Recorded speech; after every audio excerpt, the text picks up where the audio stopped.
Hej të dashur miqtë e mi, tash do takohemi dhe do të flasim për vajzën e cila ka trazuar ujrat.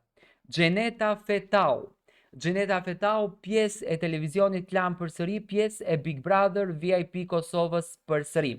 Xheneta Fetau në këndin e opinionistes në Big Brother VIP Kosova, konkretisht në Big Brother Talk. Në Big Talk Xheneta Fetau opinioniste.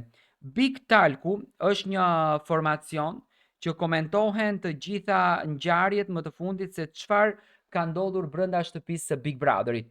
Unë mendoj që opinionistët si Olta, ashtu në Big Brother dhe Xheneta në Big Talk do t'jenë dy opinioniste që do të mbajnë aktive këtë reality show. Xheneta njihet për goditjet e saj, njihet për formën se si ajo do t'i arritën shikueshmërinë Big Talkut.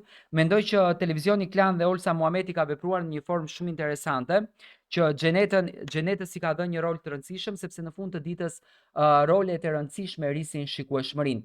Xhenetën do ta shohim në Big Talk çdo të shtunë, duke komentuar ngjarjet, duke folur për ngjarjet, duke folur për banorët, duke krijuar debate dhe duke u grindur me banorët. Këtë nuk e diskutoj fare as pak. Mendoj që do të jetë një sezon shumë i nxehtë me këto banor, me këto opinionist, me këtë produksion që është krijuar pafund në televizionin Klan, që do të luftohet çdo javë vetëm e vetëm për të dhënë opinione të guximshme, për të dhënë opinione dinjitoze.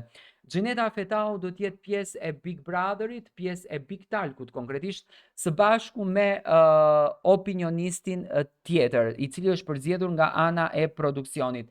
Edhe pse e di që Xheneta do të merr vëmendjen e madhe, Xheneta do të merr atë fokusin e madh të gjithë shqiptarëve. Do të shohim se si do të vi Xheneta, nuk e diskutoj për gojë. Xheneta është shumë gjigante, edhe pse u tha që ka një lloj krisje me Olsa Muhametin edhe me Alaudinin, por një gjë nuk është e konfirmuar, kjo gjë domethënë nuk është e konfirmuar në këtë formë. Unë e di që Xheneta tashmë do të lufton që të krijon një audiencë më të madhe, do të lufton që të krijon një dashuri më të madhe tek publiku shqiptar dhe besoj që të dy opinionistët si Olta në anën tjetër dhe Xheneta në këtë anë janë përzgjedhja më dinjitoze.